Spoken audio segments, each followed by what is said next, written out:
soil is hard today. Yes, but we must keep going. The sun is fierce. We are almost done with this row. While In the days when the children of Israel dwelt in the land promised unto their fathers, there arose a time of great trouble.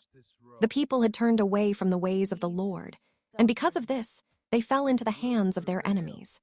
For many years, they suffered under the cruel rule of a mighty king named Jabin, whose captain, Sisera, commanded a fearsome army.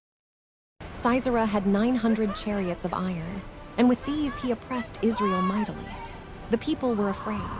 The roads were empty, travelers hid themselves, and villages stood silent.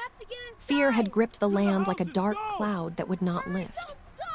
But even in those troubled times, God had not forgotten his people. There was a woman in Israel named Deborah, a prophetess, the wife of Lapidoth. She dwelt beneath a palm tree between Ramah and Bethel in Mount Ephraim.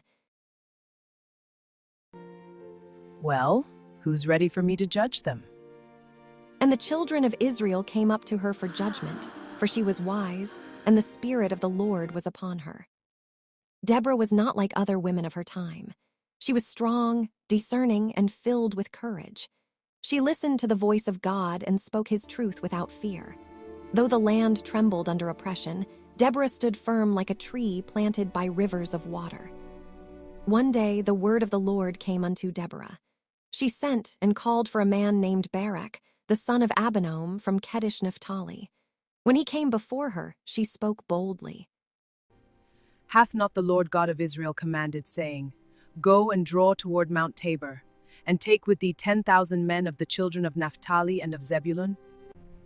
And I will draw unto thee Sisera, the captain of Jabin's army, with his chariots and his multitude, and I will deliver him into thine hand. Barak heard her words, but fear stirred within him. The enemy was strong, and the chariots of iron were dreadful to behold. He answered her, saying, if thou wilt go with me, then I will go, but if thou wilt not go with me, then I will not go. Deborah did not shrink back, nor did she rebuke him harshly. Instead, she spoke with wisdom and truth. I will surely go with thee. Notwithstanding the journey that thou takest shall not be for thine honor. For the Lord shall sell Sisera into the hand of a woman. And Deborah arose and went with Barak to Kedesh. Barak gathered 10,000 men, and they went up to Mount Tabor. Deborah went with them, not as one afraid, but as a leader chosen by God. The people saw her strength and took courage, for they knew that God was with her. Meanwhile, Commander, I bring Sisera urgent was news. told that Barak Barak had and gone Deborah up are to coming Mount with Tabor. Soldiers of Immediately, the hour he of gathered death all is his upon us. chariots of iron and his great army, and he marched to the river Kishon.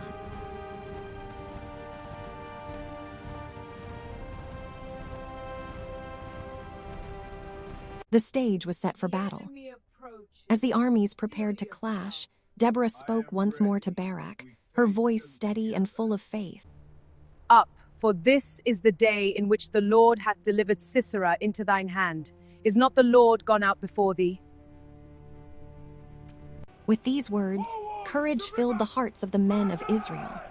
Barak led them down from Mount Tabor, charging into the valley below. Then the Lord moved.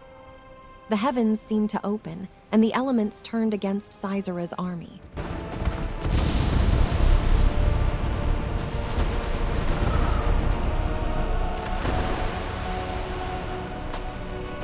The horses can't pull free! I'm sinking deeper! Help! My legs are trapped in the mud! Push together! We have to get out! It's no use! We're stuck! The ground became difficult, the river Kishon overflowed, and the chariots of iron, once their greatest strength, became their greatest weakness. They were trapped, unable to move swiftly as before.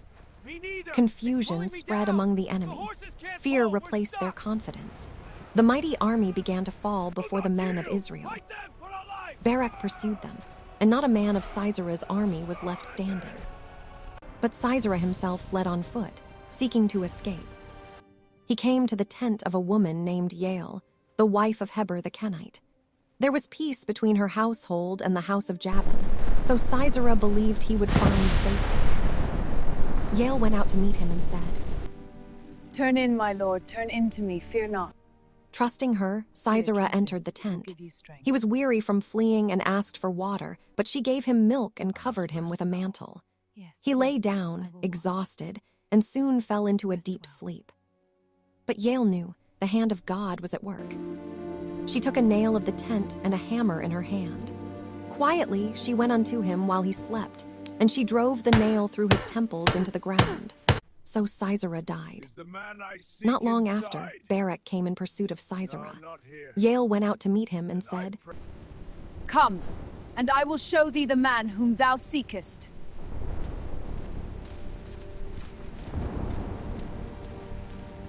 And when he entered the tent, behold, Sisera lay dead. Thus the word of the Lord spoken by Deborah was fulfilled. The honor of the victory over Sisera was given into the hand of a woman.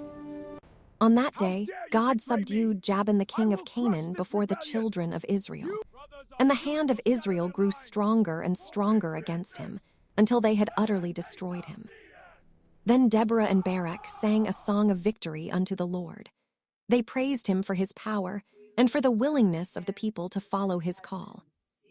Deborah's song rang out across the land, declaring the greatness of God and the courage of those who had trusted in him.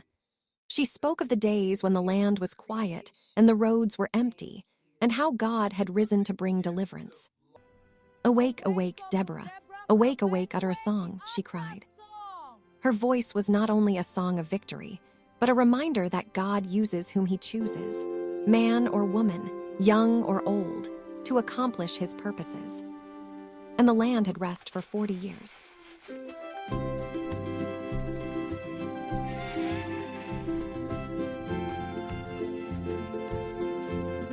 Deborah returned to her place under the palm tree, continuing to judge Israel with wisdom and grace. But her story did not fade, for it became a testimony of faith, courage, and obedience. She was more than a judge. She was a leader in a time of fear, a voice in a time of silence, and a light in a time of darkness. Her life showed that true power does not come from weapons or armies, but from trusting in the Lord. And so her story was told from generation to generation, a story of a woman who stood when others trembled, who spoke when others were silent, and who believed when others doubted. For in her faith, a nation was delivered. Thanks for watching! Please like and comment, subscribe to our channel, and click that notification bell.